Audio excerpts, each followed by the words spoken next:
Good morning. It is so good to be here with you. I'm thinking I'm just going to sit here to be more on your level. Can everybody see me if I'm sitting? Yeah, folks can see me? All righty. My name's Allison Connelly-Vetter. I use she and her pronouns. I work for two churches in the Twin Cities, Spirit of St. Stephen's Catholic Community and Lindale United Church of Christ. I'm so glad to be coming to you here today to speak about disability theology, which is what I studied in seminary at Union Theological Seminary. This morning, I'll be talking specifically about something called Christian ableism. Christian ableism. And we're going to break down exactly what I mean by those words in just a minute, but let me give you a little bit more of an orientation to myself. It's important for me to locate who I am when I talk about this with you all. Do you know where I'm coming from? What perspectives I might have and what perspectives I might be missing? So I'm a white, disabled, queer, cisgender Christian woman. I operate at the intersection of Catholicism and the United Church of Christ. Those are both denominations in which I find a home. And Christian ableism is a framework that I propose for understanding those manifestations of ableism or discrimination against disabled people that would be impossible if not for Christianity. So some of us are more or less familiar with these words. The word ableism, again, kind of generally means discrimination against people with disabilities or disabled people. The best definition of ableism that I really like to use is by someone named Talila Lewis, or TL. And Talila Lewis gives this great overview of ableism that encompasses not only disability, but so many more identities as well. This is what TL writes about ableism in TL's working definition of ableism, January 2022. TL writes, ableism is a system of assigning value to people's bodies and minds based on socially constructed ideas of normalcy, productivity, desirability, intelligence, excellence, and fitness. These constructed ideas are deeply rooted in eugenics, anti-Blackness, misogyny, colonialism, imperialism, and capitalism. This systemic oppression that leads to people and society determining people's value based on their culture, age, language, appearance, religion, birth, or living place, health or wellness, or their ability to satisfactorily produce or reproduce, excel, and behave. TL concludes with this line: you do not have to be disabled to experience ableism. So as we see, when we're talking about ableism, we're talking specifically about disability, and we're talking about all the other ways that these ideas impact people who are maybe disabled and who also maybe just experience the world in ways similar to that of disabled people. So when I talk about Christian ableism, what is Christian ableism?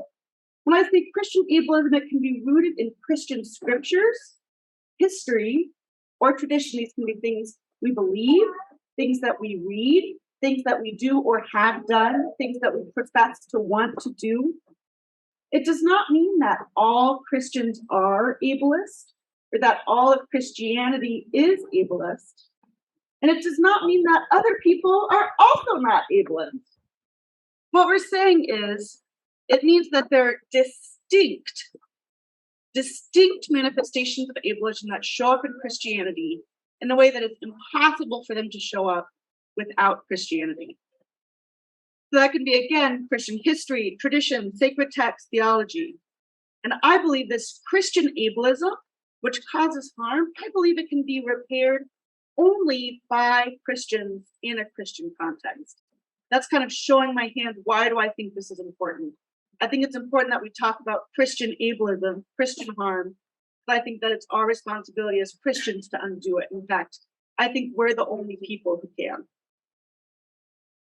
So I'll say that we don't need another kind of fun, buzzwordy framework for its own sake. I don't think that's how we get free together. But I do think that by understanding this framework, we can understand the need for Christian anti-ableism, Christian inclusion, and celebration and acceptance of disabled people. So while ableism is something that might feel vague or abstract and far away from churches and Christian institutions, Christian ableism is necessarily our responsibility to undo. So this work, what I'm presenting to you today, is my master's thesis. So I spent lots of hours creating 50 pages on Christian ableism. I will not read 50 pages to you today. This is going to be interactive. We're going to be talking to and with each other. But I will say that in this research, I did not kind of stick to traditional academic sources, because that's not really where disabled people tend to tell their stories. Disabled people, we tell our stories on social media. We tell our stories on Twitter, on Instagram, in news articles, in blogs. And so that's where I looked to get the information that I'm talking about today. I looked in those sources, paired it with some academic sources, but I want you to know that these experiences, these stories that I'm telling you about today, these came from real people sharing their stories in ways that were accessible to them. So I'm going to be talking primarily about 4 kind of categories of Christian ableism today. Any of you can think of more. I will not be redoing my thesis, but you can do your own. The 4 categories that I'm really going to focus on today are cure. I'm going to talk about the denial of sacraments. I'm going to talk about this thing called inspiration porn. And I'm going to talk about the Christian Church's opposition to the Americans with Disabilities Act. So those are the 4 topics that we're going to really touch on today. Before I get started with our first one, which is cure, any kind of overarching questions, anything you want to clarify now, get out of the way before we kind of jump into some of the content? Awesome. Well, after every section, we'll have an opportunity to do some chit-chatting, and then at the end, a little bit more reflection together. So here's what I think about, what I have to say about cure and Christian ableism. So disability theorist Eli Clare writes of the need for neither a wholehearted acceptance nor an outright rejection of cure for disabled people, but rather what he calls a broad-based grappling. While some disabled Christians may want a cure or may want treatment for a medical condition or embodied experience, many others do not want a cure and believe they are created in God's image as whole, good, and holy, exactly as they are, inclusive of disability. Whereas cure, according to Eli Clare, requires the body-mind to be damaged or broken, many disabled folks locate the primary problem of disability not in their body or mind, but rather in the architecture and attitudes of an ableist society. Many disabled people believe that the insistence on cure is so prevalent because disability is uncomfortable for the abled person, the non-disabled person. It brings up questions for non-disabled people of mortality, fragility, and vulnerability.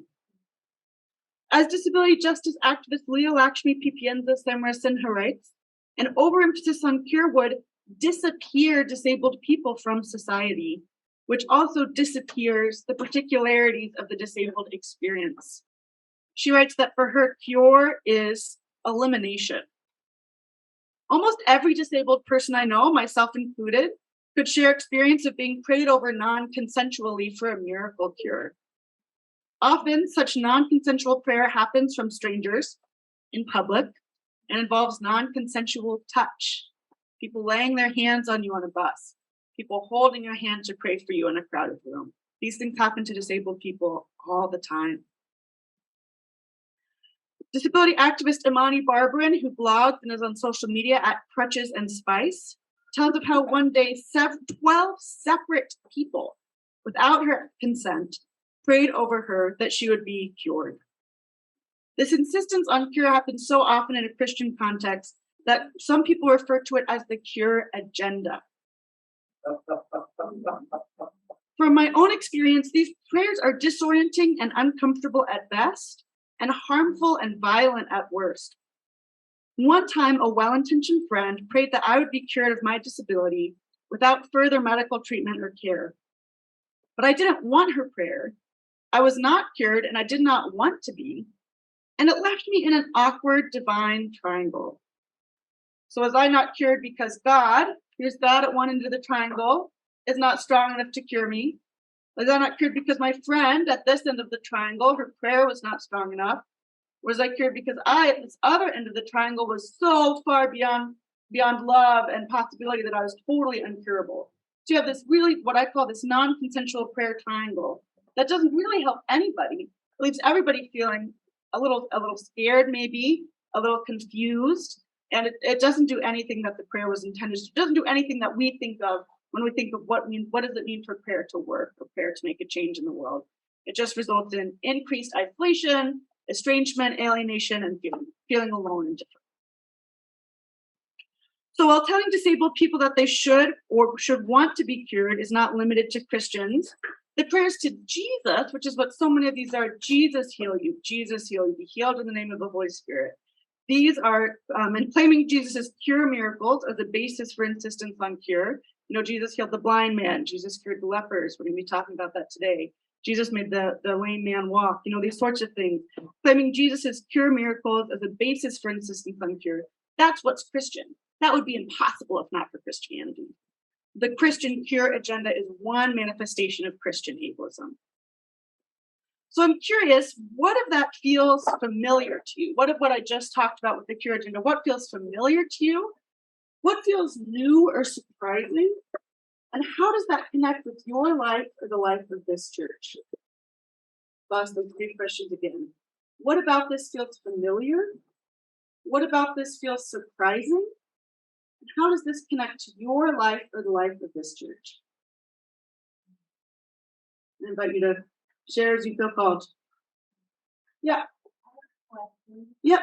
Well, I have a son with Down syndrome, and I've thought about this before, and as a beauty, with like who control who he is. But I wonder sometimes about people with really severe disabilities. Maybe I'm using wrong numbers. But I think, would they want to be cured? You know, well, I It's a great question. I really appreciate you bringing it up. So what I'd say about that is for a lot of disabled people, there's a difference between cure and treatment. So I'll kind of hold those things. So a lot of us want treatment for things that are really uncomfortable, really painful, really make it so we feel like we're not our best selves, we're not who we want to be. And in those situations, a lot of people want treatment. That can be medical treatment, that can be alternative therapies, that can be really any sort of thing that kind of gets at the symptoms that are really causing us pain or difficulty. And some people want a total cure. Some people are just not interested in living with the kind of disability that they have. And that's, all of these things are really, really valid and really important to kind of hold together. And there are a lot of people who think, well, I don't need to be cured. I just want to be comfortable. And what I really want is to be included in my faith community. So, or in the church, or in the world, at my work, at my school. And so what I really want is maybe some balance of treatment for these things that are really hurting me and acceptance and inclusion. So maybe I don't actually need to be able to walk. I just need my school to be wheelchair accessible. Maybe I don't really need to be able to hear. I just need the church that I go to use ASL interpretation. Those sorts of things. So I kind of put these three categories. This idea of cure, which some people want for really, really good reasons. This idea of treatment that maybe is kind of treats things that are really painful or complicated or hard. And then this idea of inclusion or access. These things can coexist. We can have a couple of them at the same time. I mean, really the only person who can tell you that is the individual. They can say, I want a cure, I want treatment, I want inclusion. What we can do on a large scale often is work towards that inclusion and the access piece. So those who aren't in the medical field or biomedical research can often maybe not do as much about treatment except supporting the people in our lives who want it and need it when they do. A lot of us can actually do a lot about creating an easier world to live in for disabled people as they are. Does that feel like it gets to some of what you were asking? Yeah, and also it makes me think how it's a lot of times that as a mom, it's my own discomfort, it's my own not fit.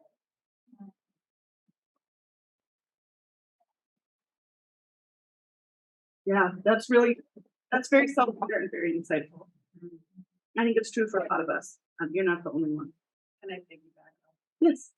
So I was just gonna say, Jamie, so I have a 21-year-old son who's on the spectrum, and a really hard conversation with my daughter recently about this whole idea of like the people who are obsessed with curing autism versus the school of thought that says we need to accept people with autism as they are as whole people. And what I said to her was, I'm fully behind accepting Gavin as a complete human being, but as his mother and being aware of the ableism and the things that are stacked against him, I think about what happens when I'm gone. And I think to myself, I would love him to be cured. And I even said, well, then he wouldn't be who he is. And part of me says, well, I would sacrifice who he is to know he would be able to live successfully. And so, I mean, this is a really hard, uncomfortable, because I love him as he is, but I'm so scared of his long-term future in a society that you described that is stacked against long-term. Yeah, totally. Yeah. Yes. Allison, something that this brings to mind for me is,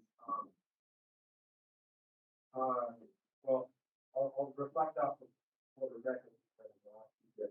You used the phrase "who he is," and in your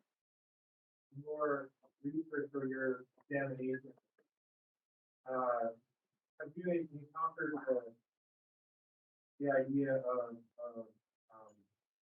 all of us as whole people throughout all our lives, that this is who I am at this moment in time, and my body has a certain state and ability, but that will be different if I'm alive in 30 years.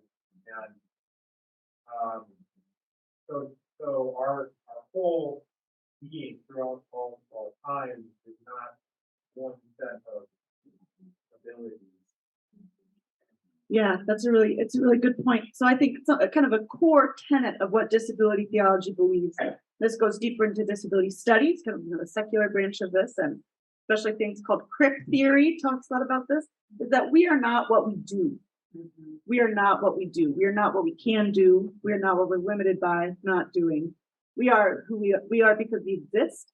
We're valuable because we exist. In Christian terms, we're valuable because we're created by a God who loves us, and that's what's important. These other things change. What changes is often what we can do.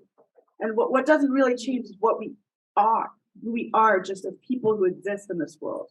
And so I think we're so used to putting this pressure on what we do. Can we do this? Can we do that? And that's an important piece of us. It definitely does impact who we are. But what we believe is that God created each person for being, not for doing. And so as the things that we can do change, who we are changes much less. So I think that's kind of what the disability theology response to that would be, is that even as what we can do changes, being a person beloved by God, beloved by community, that stays the same across much different. Does that feel like it gets at what you were kind of wondering? Yeah. Yes. I have a question about an idea, an experience I've encountered, and I'm wondering whether this relates more to the peers concept, or maybe it's not more than like what they say, but I'm thinking about how, like, okay, so I've read some things on the internet. I know that I shouldn't say over to you or not them to here, right? So it's easy to identify that one thing that you're like, got it, I check mark, I'm not going to do that. But I think that what can be more insidious, especially in spaces where we're trying to be aware of what we should and shouldn't do, is the concept of wanting to fix the problem. So like there's a person who needs an accommodation and we want to be like, okay, we'll give them the accommodation and now the problem is fixed.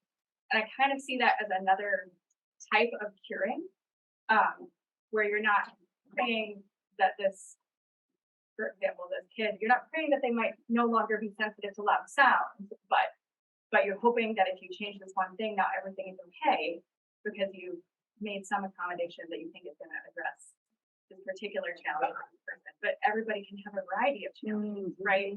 Or people's needs might change over time, or accommodations are never perfect. Yeah. So to me, that sort of has to do with the idea of fixing that seems related to curing. But I'm curious if you looked at that, or if you see that as connected to something different. Yeah, really interesting. So I think I'd say, accommodations are so important. I definitely hear what you're saying. And, accommodations are so important. They can be totally life changing. What I hear in what you're saying is this is a commitment to a relationship. This is a commitment to a way of being in the world. This isn't I'm going to do this one thing for you and then we're done and I've done my piece. This is I see that this is a need that you have and I'm going to engage with you and solve that need to the best of my ability.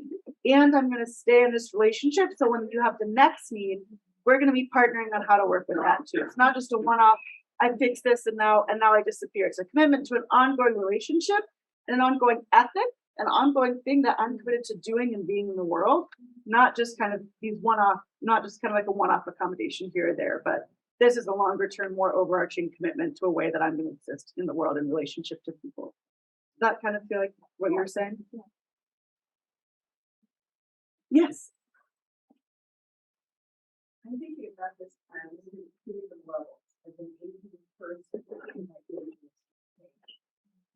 I'm not very accepting. I also have a friend who's has this right active, physically, again. Yeah, absolutely. It's also the kids and their ability to kind of continue upward, and I can still remember my daughter saying, "Do it self, mommy." and that was a big thing. We still, do I help with this or this? I know, do it self, mommy. Well, thank you for sharing. I think that's so true. I think we have a lot of rituals for gaining abilities. We don't really have a lot of rituals for losing abilities. We don't really have any good societal narratives about, I can't do this anymore. I do mourn it. I am sad about it. This is really hard for me. We don't really have good structures set up to process in any sort of institutional way what it is to lose an ability that we used to have. And I think that's really a failure. And I think that's something that religious communities and Christian communities can really offer is more of that sort of ritualization, giving more kind of space for meaning making and mourning and grieving in community with one another. I think that's really true and really important. Yes. So I've been reading kind of Cohen's book, The Beautiful Life, and I feel like there's so much of that tradition that helps with letting go of all the grounding of all the grounding and of the interactions with the pushing Jesus of an idea. They're not a ton except for to pray, but they're not driving. I read my work as a paragraph of the taking days. And vision of framework, especially with so this is the thing, I'm actually just or address that a little bit, and I don't see that very well. Yeah, I think our Christian tradition can be so rich, and I think I do think that we lack some rituals sometimes. So I think we think about something like a baptism, which is a ritual marking this big life change. Maybe we have some sort of ritual like that for marking other big life changes that maybe we're less excited about. But these rituals kind of marking these thresholds we have so many of those in our tradition. And maybe we could implement or deploy them in new ways. Yes, and was there a question here? What was the word, first of all, that you said, the three layers, there's the cure, and then there's care or like treatment, and then what was the third? Yeah, so I kind of broke it down into these very arbitrary categories of cure, treatment, and inclusion. And the treatment, the treatment and the inclusion, I feel like I can easily find when connecting with my kids around scripture, countless examples of how Jesus models that kind of inclusive behavior.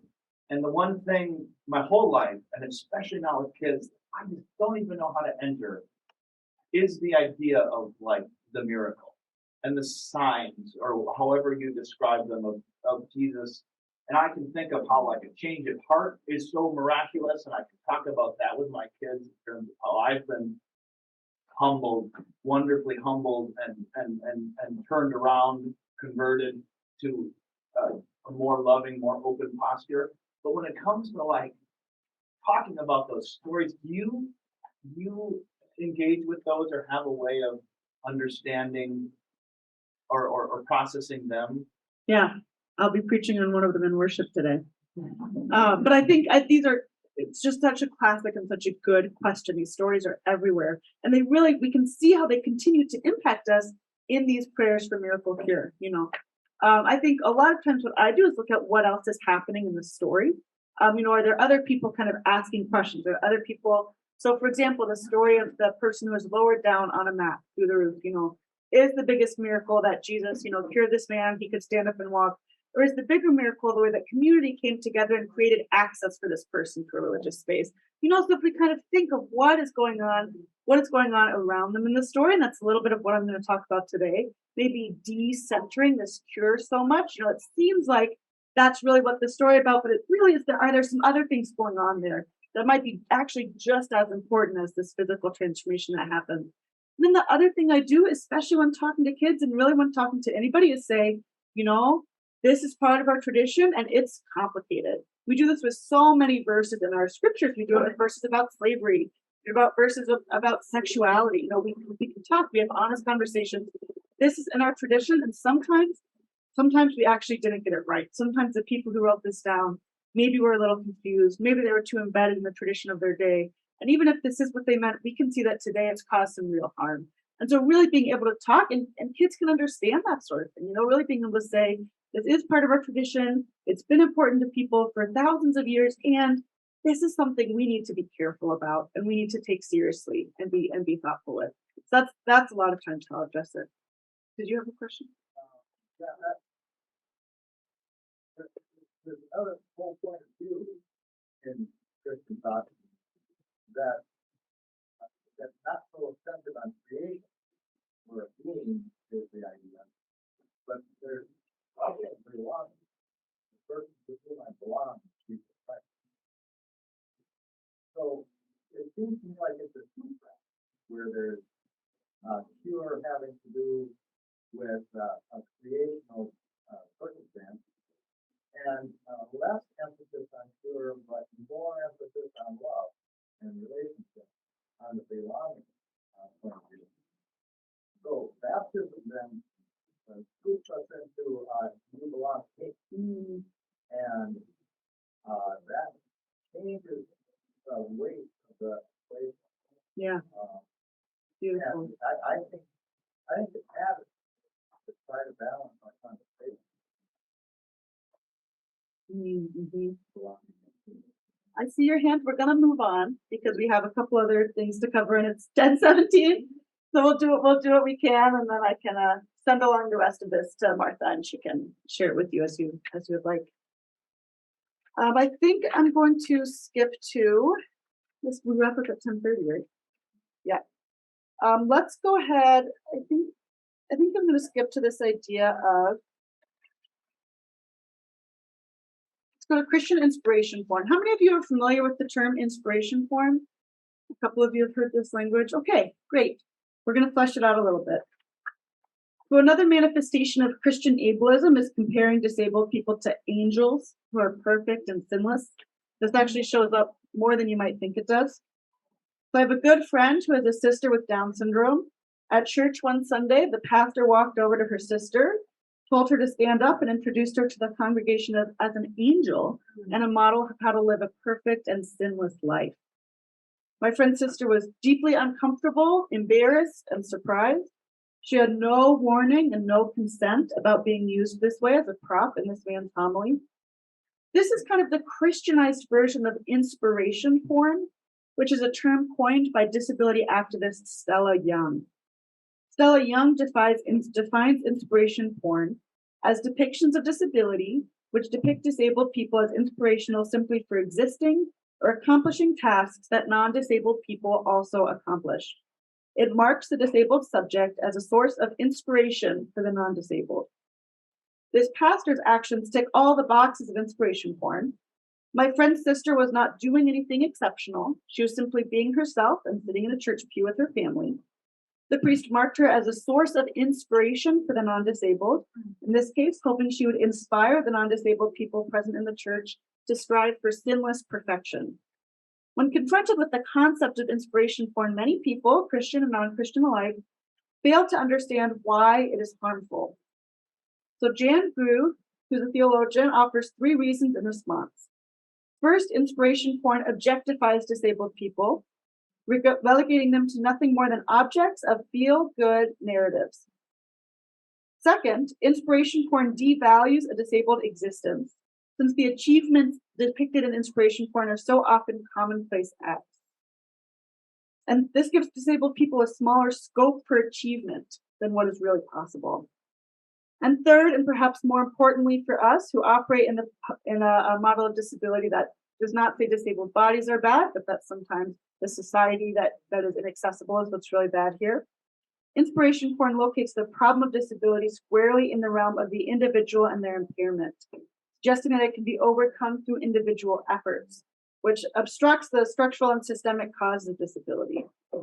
So inspiration porn is everyone in society who's seen like an advertisement like during the Olympics that depicts a disabled person in a way that's supposed to inspire you. Some people, this idea is of, oh, we were, I think about the one I saw just this last year, we were brothers and we skied together and he became blind, but he's still an amazing skier and we still ski together, that sort of thing. And what does it say? Oh, that's so inspirational. That is what they're trying to get to. That's so inspirational. So we see this everywhere. And once you're kind of tuned into it, you'll see it everywhere.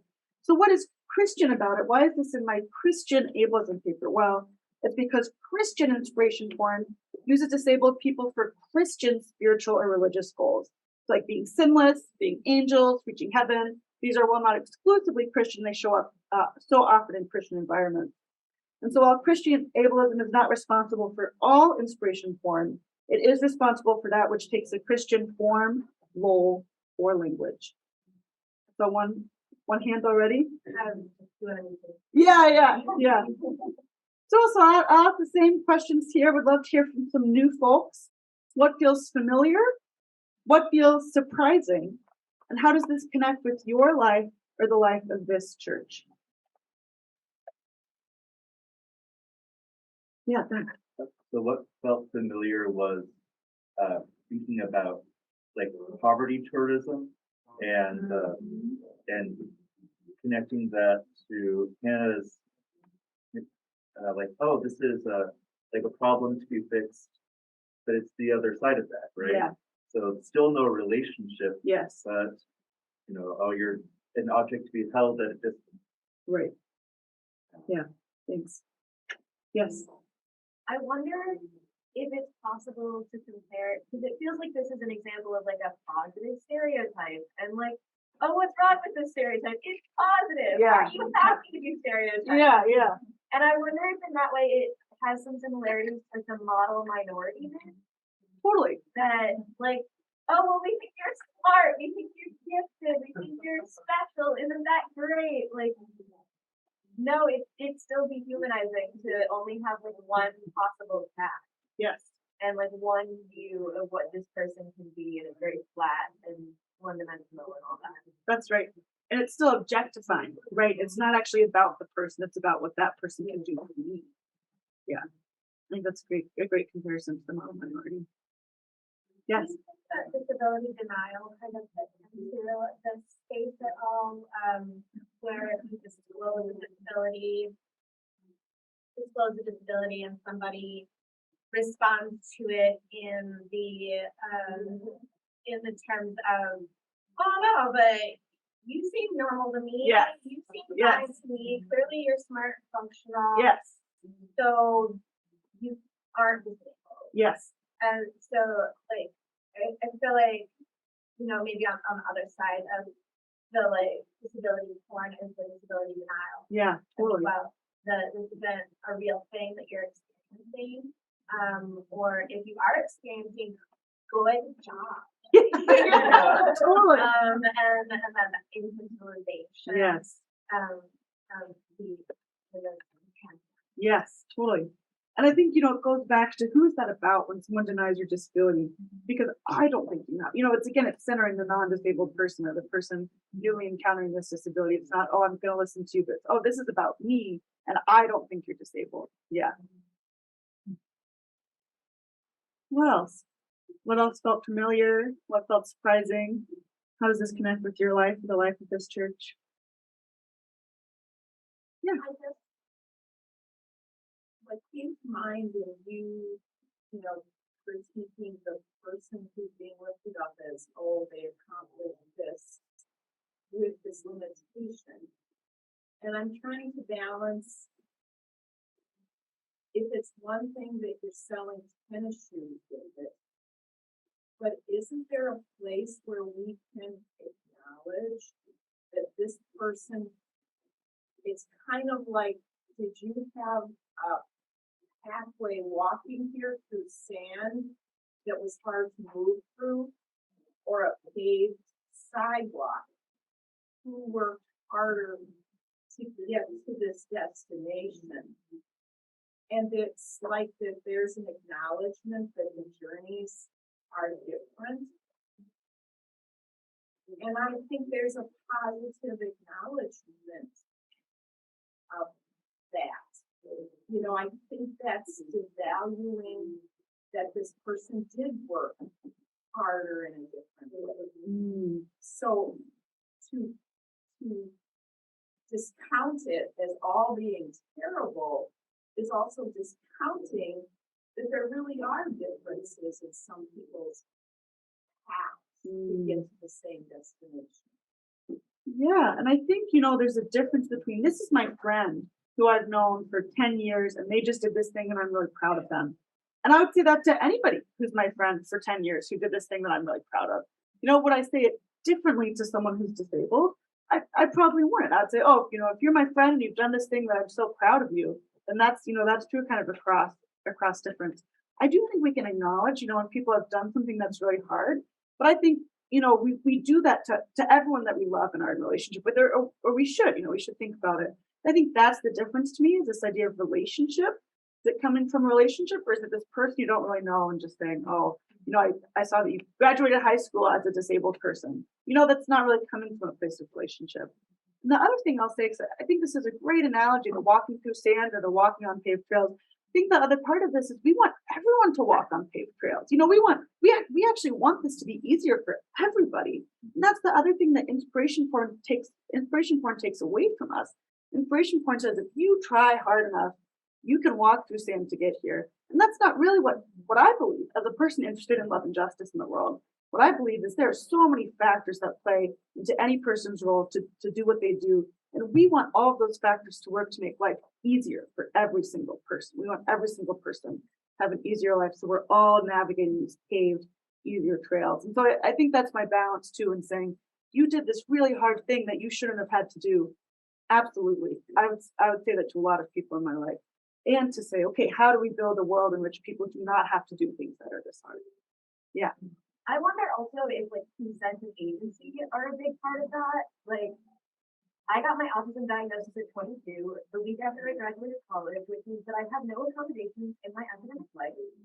And I did really well academically. I was second in my high school class of over 400 kids. I graduated college summa cum laude with a 3.99 GPA.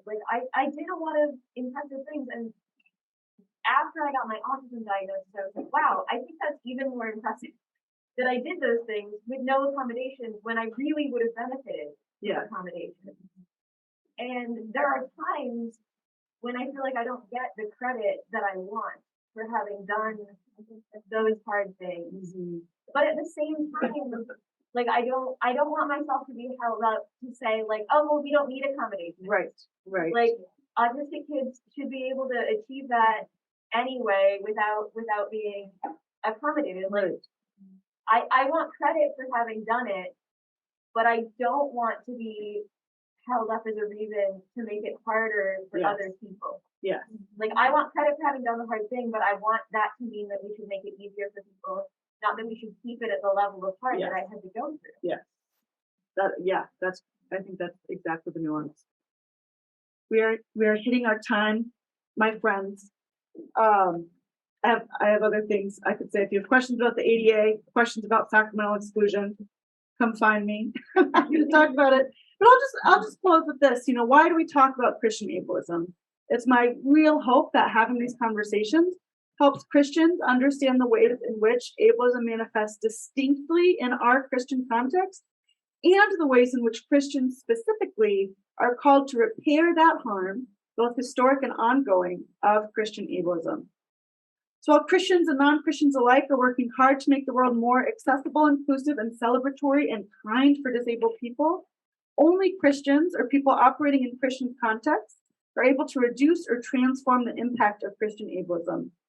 We cannot separate or distance ourselves from the harm that ableism causes to disabled and otherwise marginalized people, because it is happening in our own communities and in our own name.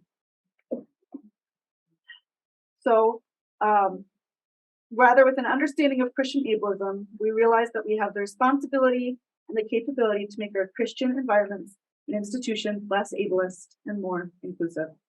Thank you for having me here this morning. I'll see you in worship.